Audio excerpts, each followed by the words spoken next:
کرتا ہے، وہ اللہ ہر حال سے واقف ہے، اور اگر ہم سے خطا ہوتی ہے تو وہ معاف فرمائے اور ہمیں ہدایت نصیب فرمائے، اور توفیق دے کہ دوسروں کی بھلائی کے لیے حق بات بیان کرتے رہیں اور خود حق پر عمل کرتے رہیں۔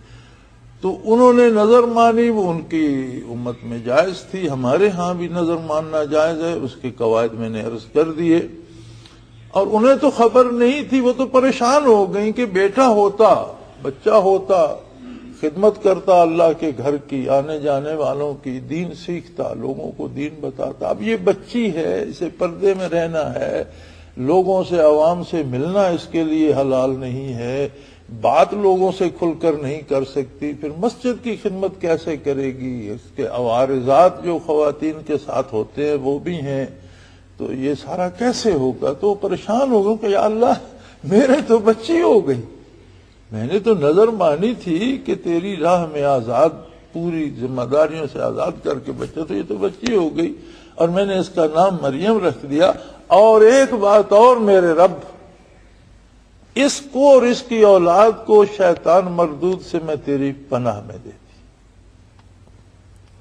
فَتَقَبَّلَهَا رَبُّهَا بِقَبُولٍ حَسَنٍ، اللہ نے یہ ساری باتیں بہت خوبصورت انداز میں قبول فرمائیں۔ وَأَنبَتَهَا نَبَاتًا حَسَنًا، اس بچی کی پرورش بھی خود فرمائی، اور ایسی فرمائی کہ جو محیر العقول تھی، یعنی عام بچوں سے پہلے اس نے بولنا شروع کر دیا، عام بچوں سے پہلے کھانا پینا، چلنا پھرنا شروع کر دیا۔ پھر چونکہ وہ تو نظر کر چکی تھی، وَكَفَّلَهَا زَكَرِيَّا، حضرت زکریا علیہ السلام کو ان کی کفالت سونپی گئی۔ حضرت زکریا علیہ السلام کے گھر حضرت مریم کی خالہ تھیں، حضرت زکریا کی بیوی ان کی ماں کی بہن تھیں، اور اللہ کے نبی بھی تھے۔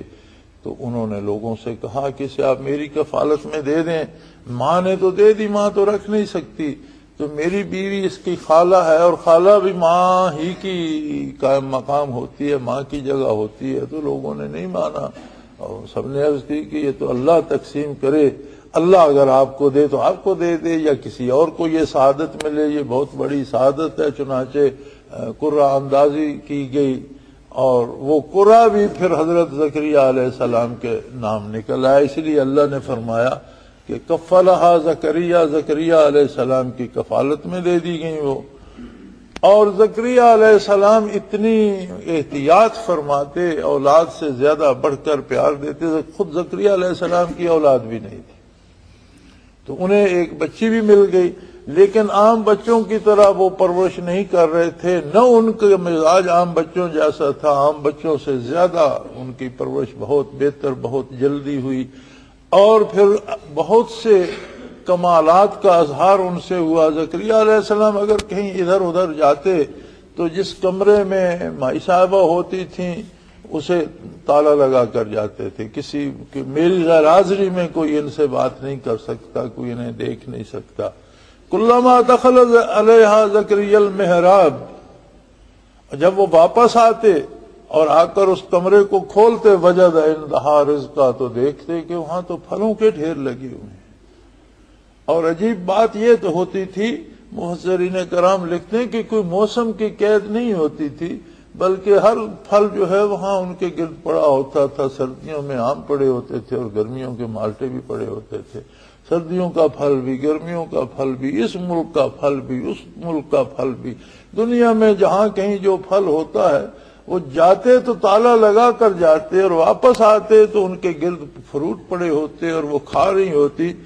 تو انہوں نے کہا یا مریم انا لک ھذا، بیٹا یہ اتنے پھل کہاں سے آ گئے؟ اور ان کا تو نہ موسم ہے، نہ یہ بازار میں ملتے ہیں، نہ دروازہ کھلا، نہ کوئی بندہ اندر آیا، تو یہ پھل اتنے سارے بیٹا کہاں سے آ گئے؟ تو وہ عرض کرتی قالت ہوا من عند اللہ، یہ تو بابا جی اللہ نے بھیجے۔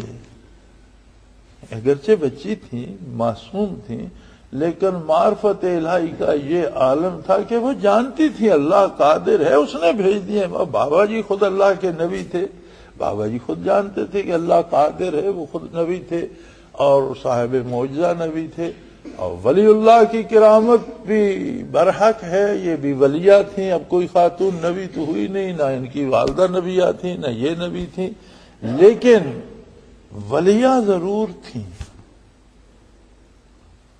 تو ولی اللہ کی کرامت بھی ثابت ہے کہ جو چیزیں عقل کے احاطے میں نہیں آتی وہ صادر ہوتی رہتی ہیں، اور یہ من جانب اللہ ہوتی ہے. نبی کا معجزہ فعل اللہ کا ہوتا ہے، صادر نبی کے ہاتھ پہ ہوتا ہے.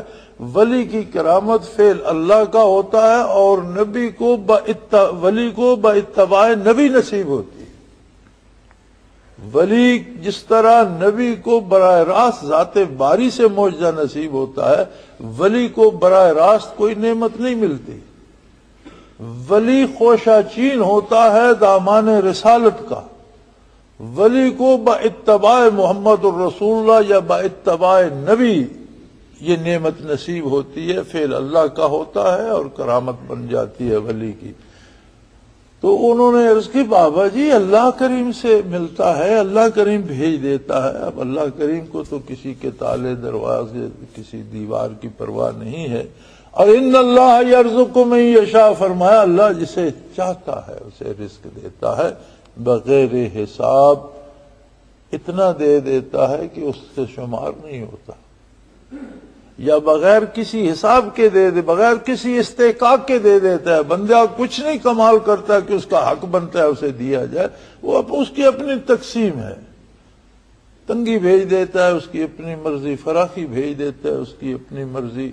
کوئی ضروری نہیں کہ عقل مند جو ہیں وہ زیادہ دولت مند ہو جائیں، بلکہ ہم نے تو اکثر دیکھا ہے کہ جو لوگ کسی فن کو جانتے ہوتے ہیں ان کے پاس وہ نعمت نہیں ہوتی. آپ ایک عام سی مثال ہے کہ جو لوگ گاڑی ساری کھول جوڑ لیتے ہیں ان کے پاس تو گاڑی ہوتی بھی نہیں. جو گاڑی چلا لیتے ہیں ان کے پاس اپنی گاڑی نہیں ہوتی، اور جنہیں گاڑی چلانا بھی نہیں آتی، کھولنا جوڑنا بھی نہیں، ان کے دروازے پہ 10 کھڑی ہوتی ہیں. اب عقل والے جو ہیں ان کے ملازم ہوتے ہیں، اور جو نہیں جانتے وہ مالک ہوتے ہیں، اس کی اپنی مرضی. اگر روزی بدانش بر فزودے زناداں راں تنگ تر روزی نہ بودے. اگر عقل پہ روزی تقسیم ہوتی تو بے وقوف تو بھوکے مر جاتے. بناداں ہاں چنا روزی رسانت. نادان کو اس طرح سے رزق دیتا ہے کہ جاننے والے اندر حیران بمانت کہ وہ دیکھتے ہیں انہیں حیرت ہوتی ہے کہ یار یہ بندہ بونگیاں مارتا ہے اور اس کے پاس اتنی دولت آ گئی. کہ دانا اندر حیران بمانت، کہ جاننے والا تو حیرت زدہ رہ جاتا ہے، یہ بندہ کام تو ڈھنگ سے کرتا نہیں اور دولت اس کے پاس اتنی ہے. تو اس کی اپنی تقسیم ہے. اور یہ بات اس قصے سے ظاہر ہے کہ دنیا میں کچھ بھی بیکار نہیں ہوتا. جو کچھ ظہور پذیر ہوتا ہے اس کے پیچھے ایک بڑی لمبی منصوبہ بندی ہوتی ہے کہ اگر یہ موجودہ رجیم نہ آتی تو دینی انقلاب کو بنیاد فراہم نہ ہوتی. یہ جو بین معاملہ چل رہا تھا نا سمجھوتے سے، یہ پتہ نہیں کب تک چلتا رہتا. ہمیں دکھ تو ہوتا ہے، لیکن ایک بات بڑے مزے کی ہے کہ اللہ نے ان بندوں کو بھیج کر یہ بین والا معاملہ نکال دیا، بات ایک کنارے لگا دی. اور یہی بنیاد بنے گی اسلامی انقلاب کی. انقلاب لیڈروں سے نہیں آتے کہ کوئی اپنا لیڈر انقلاب لے آئے گا جی، جو ہے اپوزیشن انقلاب لے آئے گی جی، عمران خان لے آئے گا جی، فلاں صاحب لے آئیں گے جی، میاں نواز شریف. نہیں، انقلاب اور سیلاب جب آتے ہیں تو اپنا رستہ خود بنا لیتے ہیں، اور جب آتے ہیں تو پتہ چلتا ہے کہ آ گئے ہیں.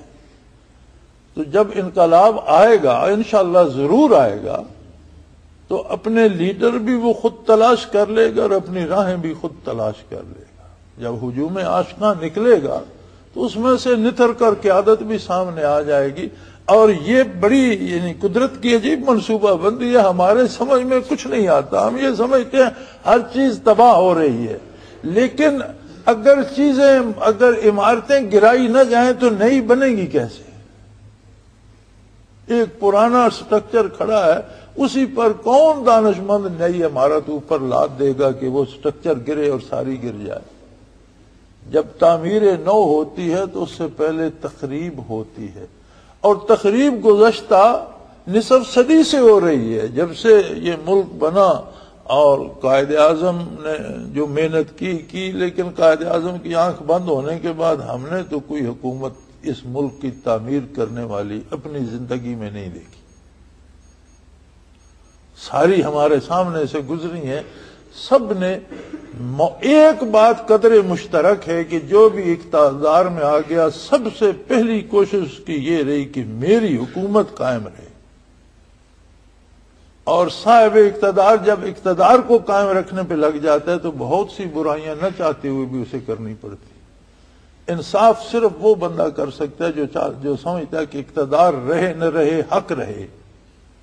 ایسا کوئی حکمران آج تک آپ اپنی تاریخ میں کوئی حکومت نہیں دکھا سکتے، لیکن وہ رہے بین بین. کچھ پھر ایسے لوگ آ گئے جنہوں نے کہا چلو کچھ تھوڑا سا دین کا ہونا چاہیے، پھر وہ دین کے نام پر جو بنایا انہوں نے وہ بھی بے دینی تھی. دین کے نام پہ جو نظام بنے وہ بھی بے دینی تھی اور تماشائی تھا. لیکن معاملہ بین بین رہا. اب یہ اللہ کے شعر آئے 40 پاروں والے تو انہوں نے ایک کنارے تو لگا دیا نا.